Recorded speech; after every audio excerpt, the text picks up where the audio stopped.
യേശുവിൻ്റെ രൂപാന്തരീകരണമാണ് മത്തായിയുടെ സുവിശേഷം 17-ാം അധ്യായത്തിൻ്റെ ആരംഭത്തിൽ നമ്മൾ വായിച്ചു കേൾക്കുക.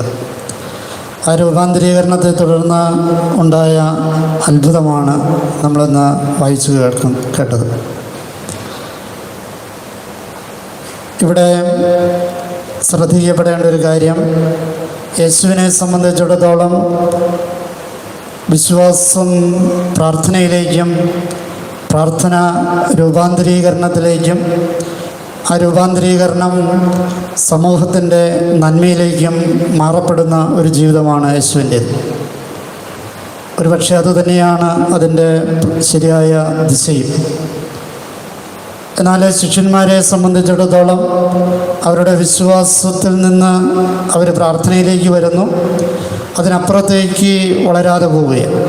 ഒരുപക്ഷെ നമ്മുടെയൊക്കെ ജീവിതവും അത്തരത്തിൽ ഉള്ളതാണ് എന്ന് ഈ സംഭവം, അതായത് കർത്താവിൻ്റെ രൂപാന്തരീകരണവും അതിനെ തുടർന്നുള്ള ശിഷ്യന്മാരുടെ അത്ഭുതം പ്രവർത്തിക്കാനുള്ള കഴിവുകേടും ഒക്കെ നമ്മുടെ മുമ്പിൽ അനാവരണം ചെയ്യുന്ന കാര്യം അതാണ്. ഈ ശിഷ്യന്മാരുടെ സ്റ്റാൻഡേർഡിൽ തന്നെയാണ് ഈ അപസ്മാര രോഗിയുടെ പിതാവും നിൽക്കുക. വിശ്വാസമുണ്ട്, പ്രാർത്ഥിക്കുന്നുണ്ട്. നമ്മുടെയൊക്കെ ജീവിതം ഈ വിശ്വാസത്തിനും പ്രാർത്ഥനയ്ക്കും അപ്പുറം ഒരു രൂപാന്തരീകരണത്തിലേക്കും സമൂഹ നന്മയിലേക്കും ഒക്കെ അതിനെ മാറ്റപ്പെടേണ്ടതുണ്ട് എന്ന് ആമുഖമായി നമുക്ക് ചിന്തിച്ചുകൊണ്ട് ഇതിൻ്റെ ഉള്ളറകളിലേക്ക് കിടക്കാം. രൂപാന്തരീകരണ സമയത്ത് കേട്ട വാക്ക് ഇതാണ്: ഇവൻ്റെ പ്രിയപുത്രൻ, ഇവന് ഞാൻ പ്രസാദിച്ചിരിക്കും. ദൈവം പിതാവാണെന്ന് തിരിച്ചറിയുകയാണ്. മാത്രമല്ല, പ്രിയപ്പെട്ട പുത്രനാണ് ഇവനെന്ന്. ആ പുത്രത്വ അനുഭവത്തിലാണ് പിന്നീട് അങ്ങോട്ട് ജീവിതം നയിക്കേണ്ടത്. ഒരുപക്ഷെ നമ്മുടെ പ്രധാനപ്പെട്ട മനുഷ്യരൊക്കെയും തൻ്റെ ബാല്യകാലത്ത് ഉണ്ടായ അനാഥത്വത്തിൽ ദൈവാന്വേഷണത്തിൽ ദൈവം പിതാവാണെന്ന് വെളിപ്പെടുത്തി കിട്ടിയവരൊക്കെയാണ്. കൃഷ്ണൻ്റെ കാര്യം നമുക്കറിയാം. മാതാപിതാക്കന്മാരുണ്ടായിരുന്നെങ്കിലും ജയിലിലായിരുന്നു.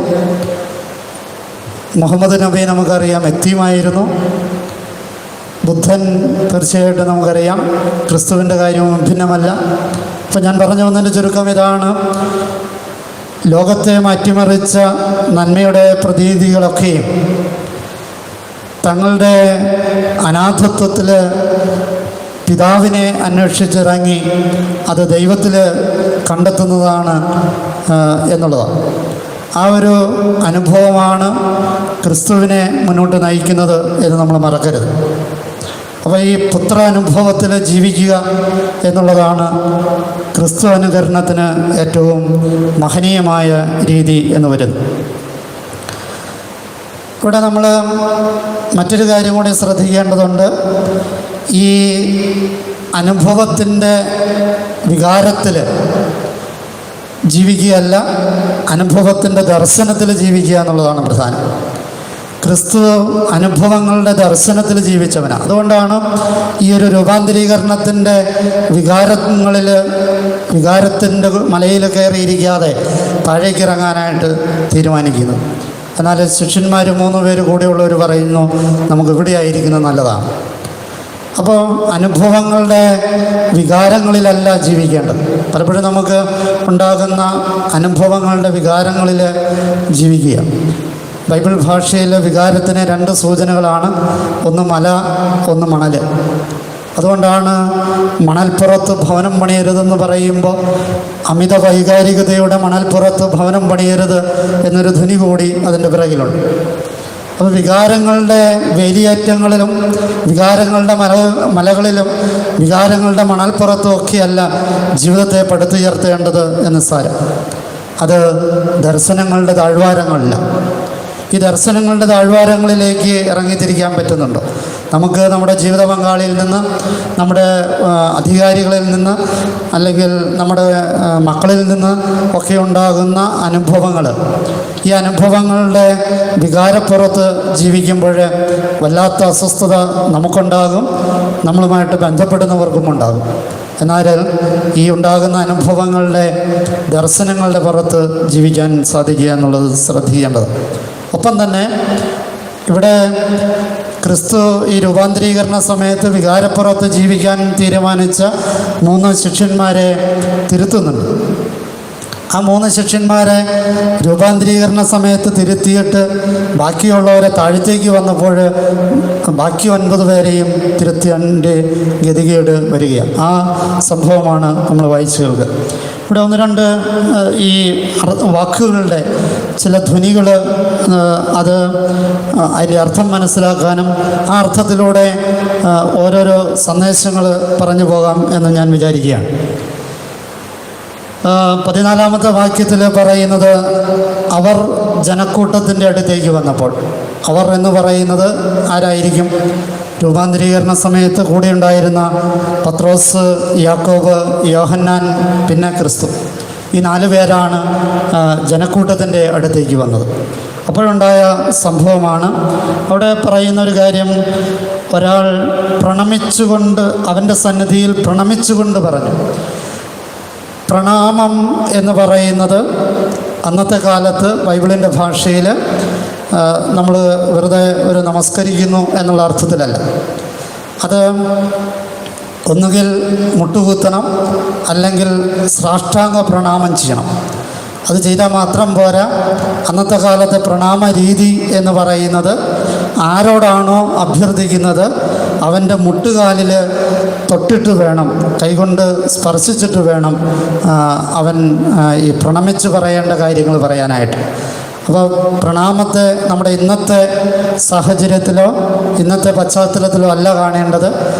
സർവവും പ്രണാമം ചെയ്യുക എന്ന് പറയുന്നത് പൂർണ്ണമായി അർപ്പിച്ചുകൊണ്ട് ബോധ്യത്തോടെ നിനക്ക് ചെയ്തു തരാൻ പറ്റും എന്ന പൂർണ്ണ വിശ്വാസത്തിൻ്റെയും പൂർണ്ണ വിധേയത്വത്തിൻ്റെയും സൂചനയാണ് പ്രണാമം എന്ന് നമ്മൾ മനസ്സിലാക്കണം.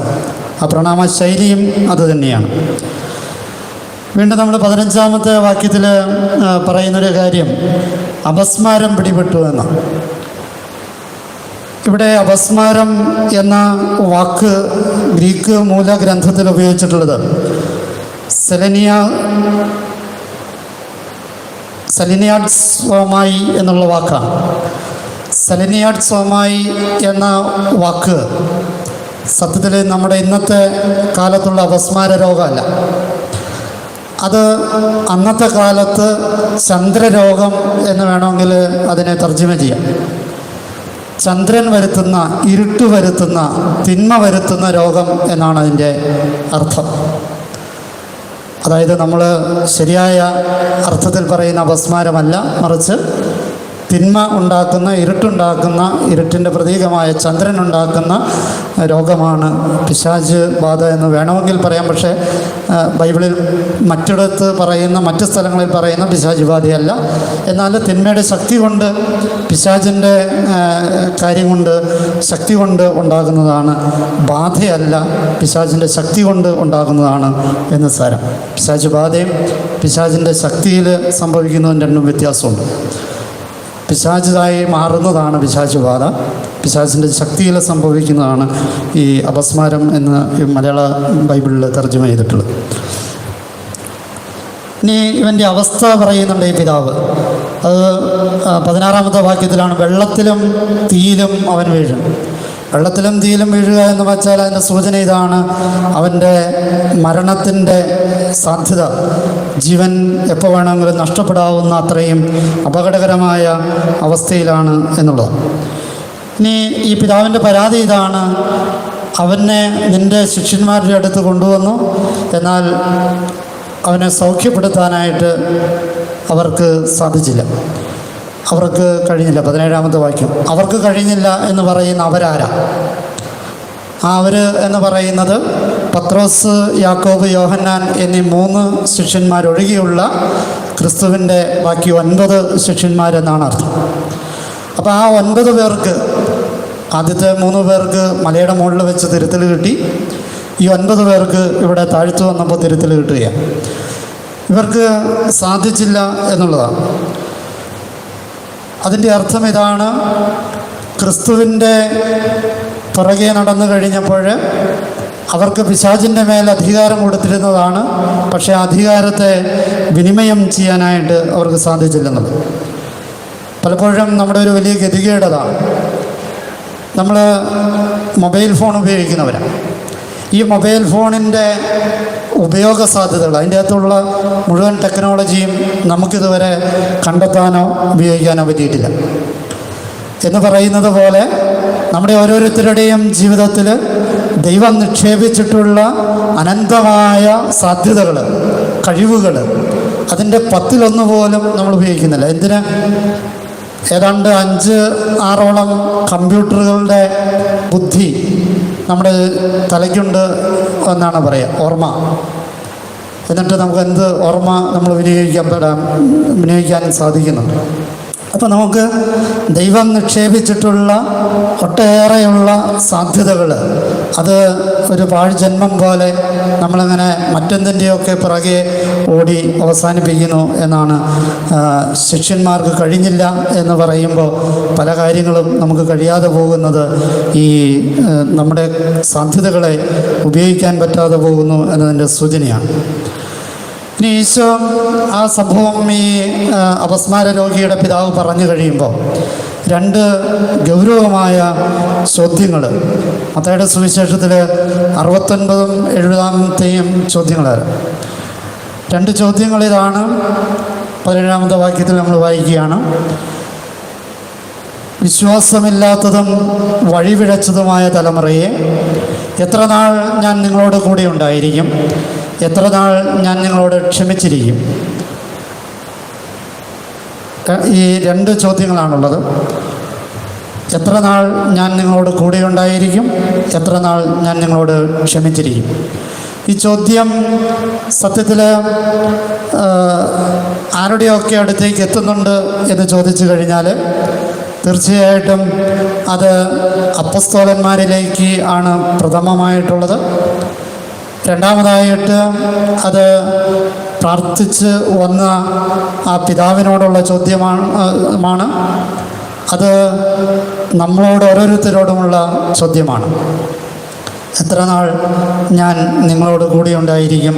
എത്ര നാൾ ഞാൻ നിങ്ങളോട് ക്ഷമിച്ചിരിക്കും? നിങ്ങൾക്ക് തന്നിട്ടുള്ള കഴിവുകളെ നിങ്ങൾക്ക് വിനിയോഗിക്കാൻ സാധിക്കാത്തത്, അത് കർത്താവ് ക്ഷമിച്ച് പോവുകയാണ്. ഇതിന് ഒരു പരിധിയുണ്ട് എന്ന സൂചനയാണ് ഈ ചോദ്യങ്ങൾ നമുക്ക് തരിക. അതിൻ്റെ കാരണവും കൃത്യമായിട്ട് പറയുന്നുണ്ട്. വിശ്വാസമില്ലാത്തതും വഴി പിഴച്ചതുമായ തലമുറയിലാണ് ജീവിക്കുന്നതെന്നുകൊണ്ട് തന്നെയാണ് ദൈവം നിക്ഷേപിച്ചിട്ടുള്ള കഴിവുകളെ വിനിയോഗിക്കപ്പെടാൻ പറ്റാതെ പോകുന്നത് എന്ന് അതിൻ്റെ അകത്ത് ആ ചോദ്യത്തിൻ്റെ ആമുഖത്തിൽ അതിനുള്ള ഉത്തരവും തരുന്നുണ്ട്. ഇനി അവിടെ ഈശോ എന്താ പറയുക? അവനെ ഇവിടെ എൻ്റെ അടുത്ത് കൊണ്ടുവരിക, എൻ്റെ അടുത്ത് കൊണ്ടുവരിക. അധികാരമുള്ളവനാണ്, കഴിവുള്ളവനാണ്, അതൊരു കൽപ്പനയാണ്, അത് സൗഖ്യം കൊടുക്കുമെന്നുള്ള ഉറപ്പാണ്. എൻ്റെ അടുത്ത് കൊണ്ടുവരിക. എൻ്റെ അടുത്ത് കൊണ്ടുവരാതെ പോകുന്നതാണ് പലതിൻ്റെയും പ്രശ്നം എന്ന് നമ്മൾ മറക്കാതിരിക്കും. നമ്മുടെ രോഗങ്ങളെ, നമ്മുടെ പ്രശ്നങ്ങളെ, നമ്മുടെ പ്രതിസന്ധികളെയൊക്കെ എൻ്റെ അടുത്ത് കൊണ്ടുവരിക എന്ന കർത്താവിൻ്റെ കൽപ്പനയ്ക്ക് കീഴെ നിനക്ക് കൊണ്ടുവരാൻ പറ്റിയാൽ അത് പരിഹരിക്കാമെന്നുള്ള ഉറപ്പ് ഈ എൻ്റെ അടുത്ത് കൊണ്ടുവരിക എന്ന കർത്താവിൻ്റെ വാക്കുകളിലുണ്ട്. ഈ എൻ്റെ അടുത്ത് കൊണ്ടുവരിക എന്ന വാക്ക് പ്രാർത്ഥിക്കുന്ന ഓരോരുത്തരോടും, പ്രണമിക്കുന്ന ഓരോരുത്തരോടും കർത്താവ് പറയുന്നതാണ്. നീ ഒരു കാര്യവുമായിട്ട് തമ്പുരാൻ്റെ അടുത്ത് പ്രാർത്ഥിക്കാൻ ചെല്ലുമ്പോൾ ഈ പ്രാർത്ഥനയുടെ നിയോഗം നീ നിൻ്റെ കെയർ ഓഫിൽ വെച്ചിട്ട് ആണ് പ്രാർത്ഥിക്കുന്നത്. ഇവിടെ ശ്രദ്ധിച്ച് നോക്കിയാൽ അത് വളരെ മനസ്സിലാകുന്നതാണ്. ഈ പിതാവ് ഇവനെ സൗഖ്യപ്പെടുത്താനായിട്ട് പറയുമ്പോഴും ആ സൗഖ്യം കിട്ടേണ്ട മകനെ കർത്താവിൻ്റെ അടുത്ത് എത്തിച്ചിട്ടില്ല എന്നുള്ളതാണ്. അപ്പോൾ നമ്മളൊരു ആവശ്യം തമ്പുരാൻ്റെ മുമ്പിൽ ഉന്നയിക്കുമ്പോൾ, പ്രാർത്ഥിക്കുമ്പോൾ ആ ആവശ്യത്തെ നമ്മുടെ കക്ഷത്തിൽ വെച്ചിട്ടാണ് ഇതൊന്ന് ശരിയാക്കി താ എന്ന് നമ്മൾ പറയുന്നത്. ഇത് ഞാൻ കൈകാര്യം ചെയ്തോളാം, നീ ഇത് എൻ്റെ കണ്ടീഷൻ അനുസരിച്ച്, എൻ്റെ സ്വപ്നം അനുസരിച്ച് നീ അത് ചെയ്യാനുള്ള അനുഗ്രഹം കിട്ടിയാൽ മതി എന്നുള്ളത്. അപ്പോൾ എൻ്റെ അടുത്ത് കൊണ്ടുവരിക എന്ന് പറയുമ്പോൾ എല്ലാത്തിനും വിട്ടുകൊടുക്കാനായിട്ടുള്ള ഒരു മനോഭാവം പ്രാർത്ഥനയിലുടനീളം നമ്മൾ സൂക്ഷിക്കേണ്ടതുണ്ട് എന്ന് സാരം. ഇത് കഴിഞ്ഞിട്ട് ഇവിടെ പറയുന്നൊരു കാര്യം, യേശു അവനെ ശാസിച്ചു. 18-ാമത്തെ വാക്യത്തിൽ അവനെ ശാസിച്ചു എന്നാണ് പറയാം. ആരെയാണ് ശാസിച്ചത്? അപസ്മാര രോഗിയാണോ? അപസ്മാര രോഗിയാണോ? അല്ല, തീർച്ചയായിട്ടും പിശാചിനെയാണ് ശാസിച്ചത്, രോഗിയല്ല ശാസിച്ചത്. അതുകൊണ്ടാണ് ഞാൻ നേരത്തെ സൂചിപ്പിച്ചത്, അപസ്മാര രോഗത്തിൻ്റെ പശ്ചാത്തലം മനസ്സിലാക്കിയാലാണ് ബൈബിളിൻ്റെ പൊരുൾ നമുക്ക് മനസ്സിലാക്കാൻ പറ്റുള്ളൂ. അപ്പോൾ അവനെ ശാസിച്ചു എന്ന് പറഞ്ഞാൽ പിശാചിനെയാണ്. അതുകൊണ്ടാണ് തുടർന്നുള്ള വാക്ക് പറയുക, പിശാച് അവനെ വിട്ടുപോയി. അപ്പോൾ പിശാചിൻ്റെ ശക്തിയിലാണ് ഇവൻ്റെ ജീവിതം നയിക്കപ്പെട്ടിരുന്നത്. അപ്പം അവനെ ശാസിച്ചു എന്ന് വെച്ചാൽ പിശാചിനെയാണ് ശാസിച്ചത് എന്ന് സാരം.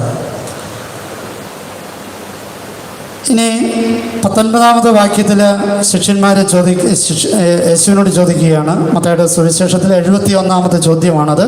ആ ചോദ്യം ഇതാണ്, എന്തുകൊണ്ടാണ് ഞങ്ങൾക്ക് അത് കഴിയാതെ പോയത് എന്ന്, ബഹിഷ്കരിക്കാൻ കഴിയാതെ പോയത് എന്ന് ചോദിക്കുകയാണ്.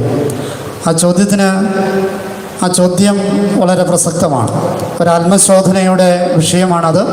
നമ്മുടെ ഓരോരുത്തരുടെയും ജീവിതത്തിൽ ക്രിസ്തുവിൻ്റെ അടുത്ത് എപ്പോഴെങ്കിലുമൊക്കെ പ്രൈവറ്റായിട്ട് വന്ന് ചോദിക്കേണ്ട ചോദ്യമാണ്, എന്തുകൊണ്ടാണ് എനിക്കങ്ങനെ പറ്റിയത്?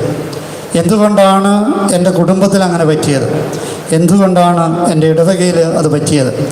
എന്തുകൊണ്ടാണ് എൻ്റെ സഭയിൽ ഇത് പറ്റുന്നത്? ഇത് ക്രിസ്തുവിൻ്റെ അടുത്ത് വന്ന് ചോദിക്കേണ്ട ചോദ്യമാണ്. നമ്മൾ എങ്ങനെ പറ്റി എന്നന്വേഷിച്ച് നടക്കുകയാണ്. എങ്ങനെ പറ്റി, എന്തു പറ്റി, എന്തുകൊണ്ട് പറ്റി, ഇതൊക്കെ അന്വേഷിച്ച് നടക്കുന്നുണ്ട്. പക്ഷേ അത് അന്വേഷിക്കേണ്ടിടത്ത് അന്വേഷിക്കുന്നില്ല, അത് ദൈവത്തിൻ്റെ അടുത്താണ് അന്വേഷിക്കുക. ആ ദൈവത്തിൻ്റെ അടുത്ത് അന്വേഷിച്ചപ്പോൾ ദൈവം കൊടുത്ത കാര്യം ഇതാണ്, അല്പവിശ്വാസം കൊണ്ടാണ് എന്നാണ്. അല്പവിശ്വാസവും അന്ധവിശ്വാസവും പരിപൂർണ വിശ്വാസവും ഒക്കെ വ്യത്യാസമുണ്ട്. അല്പവിശ്വാസം എന്ന് വെച്ചാൽ വിശ്വാസമുണ്ട്, എന്നാൽ അത് പൂർണ്ണമല്ല. അതുകൊണ്ടാണ് അല്പവിശ്വാസത്തിൻ്റെ പൂർണ്ണതയായിട്ടാണ് കടുകുമണിയെ ഈശോ ഉദാഹരണമായിട്ട്, ഒരു കടുകുമണിയോളം വിശ്വാസമുണ്ടെങ്കിൽ എന്ന് പറയും. കടുകുമണിയുടെ ഉദാഹരണം പറയുമ്പോൾ നമ്മുടെ നാട്ടിലെ കടുകല്ല അവിടുത്തെ കടുക് എന്ന് കൂടി മനസ്സിലാക്കണം. ഈ കടുകിന് 2 പ്രത്യേകതയുണ്ട്. ഒന്ന്, ഇതിൻ്റെ കടുകിൻ്റെ ഉള്ളിലെ പരിപ്പ് അത് നിറഞ്ഞു തിങ്ങിയിരിക്കുന്നതാണ്. അപ്പോൾ നിറഞ്ഞു തിങ്ങി ടൈറ്റായിട്ടുള്ള, അവിടെ ഒരു ഗ്യാപ്പില്ലാത്ത, അത്രയും സംശയത്തിൻ്റെയോ അല്ലെങ്കിൽ ചോദ്യത്തിൻ്റെയോ ഒന്നും സാധ്യതകളില്ലാത്ത വിശ്വാസം എന്നാണ് കടുകുമണിയോളം വിശ്വാസം എന്ന് പറയുമ്പോൾ ഒന്നാമത്തെ അർത്ഥം. രണ്ടാമത്തെ അർത്ഥം, പൊതുവെ വിത്തുകൾക്കൊക്കെ നടുവേ ഒരു പിളർപ്പ് അല്ലെങ്കിൽ ഒരു കുഴി, അങ്ങനെ എന്തെങ്കിലും ഒരു സാധ്യതയുണ്ടാവും. പക്ഷേ ഈ കടുകുമണി എന്ന് പറയുന്നത് ഒറ്റപ്പരിപ്പാണ്. അപ്പോൾ പിളർപ്പില്ലാത്ത വിശ്വാസം എന്നുകൂടി ഒരു സൂചന അതിൻ്റെ പിറകിലുണ്ട്. അപ്പോൾ സംശയത്തിൻ്റെ സാധ്യതയില്ലാത്ത, ഗ്യാപ്പില്ലാത്ത വിശ്വാസമെന്നും പിളർപ്പില്ലാത്ത വിശ്വാസമെന്നും ഒക്കെ സൂചനയുണ്ട്. മൂന്നാമതായി, അളവിൽ, വളരെ ചുരുങ്ങിയ അളവിൽ ഈ മതി വിശ്വാസം, പക്ഷെ ഉള്ളത് സ്ട്രോങ് ആകണം എന്നുള്ളതാണ് അതിൻ്റെ പൊരുൾ. കടുകുമണിയോളം വിശ്വാസം എന്ന് പറയുമ്പോൾ അത് നമ്മൾ അങ്ങനെയാണ് അതിനെ മനസ്സിലാക്കേണ്ടത്. ഇനി ഈ മലയോട് ഇവിടെ നിന്ന് പോകാൻ മാറി മറ്റൊരു സ്ഥലത്ത് പോവുക എന്ന് പറഞ്ഞാൽ അതും സംഭവിക്കും. ഈ മല എന്ന് വെച്ചാൽ എന്താ അർത്ഥം? 2 തലത്തിൽ അതിനർത്ഥങ്ങളുണ്ട്. ഒന്ന്, നമുക്കറിയാം താബോർ മലയിലെ രൂപാന്തരീകരണത്തിന് ശേഷം അതിൻ്റെ താഴ്വാരങ്ങളിൽ സംഭവിച്ച സംഭവമാണിത്. അപ്പോൾ ഈ മല എന്ന് പറച്ചാൽ ഫിസിക്കലായിട്ട് അത് താബോർ മലയാണ് ഉപരിപ്ലവമായിട്ട് നോക്കുമ്പോൾ. അതേസമയം കുറച്ചുകൂടി ആഴത്തിലേക്ക് ധ്യാനിക്കുമ്പോൾ ഈ മലയോട് എന്ന് വെച്ചാൽ അവരുടെ പ്രശ്നത്തിൻ്റെ മലയാണ്, അവരുടെ ബുദ്ധിമുട്ടിൻ്റെ മലയാണ്. ഇപ്പോഴവർ അഭിമുഖീകരിക്കുന്ന പ്രശ്നമെന്ന് പറയുന്നത് അവരുടെ വിശ്വാസം കൊണ്ട് ഈ അപസ്മാര രോഗിയെ സൗഖ്യപ്പെടുത്താൻ പറ്റിയില്ല എന്നുള്ള പ്രതിസന്ധിയാണ് അവരുടെ അപ്പോഴത്തെ മല. നമ്മുടെ ഓരോരുത്തരുടെയും ജീവിതത്തിൽ ഓരോ നിമിഷവും ഇത്തരം മലകളുണ്ട്. ഒരുപക്ഷെ സാമ്പത്തിക പ്രതിസന്ധിയായിരിക്കാം, ഒരുപക്ഷെ ബന്ധത്തിൻ്റെ തകർച്ചയായിരിക്കാം, ഒരുപക്ഷെ ആരോഗ്യ പ്രശ്നങ്ങളായിരിക്കാം, ഒരുപക്ഷെ വഴക്കുകളായിരിക്കാം, സ്നേഹരാഹിത്യമായിരിക്കാം, പരാജയങ്ങളായിരിക്കാം, ആക്ഷേപങ്ങളായിരിക്കാം, ഒറ്റപ്പെടലുകളായിരിക്കാം. ഇങ്ങനെ നിൻ്റെ ജീവിതത്തിൽ ഓരോ സമയവും മലകൾ മാറി മറഞ്ഞു കൊണ്ടുവരുന്നുണ്ട്. ഈ മലയോട് മാറാൻ തക്ക വിശ്വാസം നിനക്കുണ്ടോ എന്നുള്ളതാണ് ചോദ്യം ചെയ്യപ്പെടേണ്ട കാര്യം.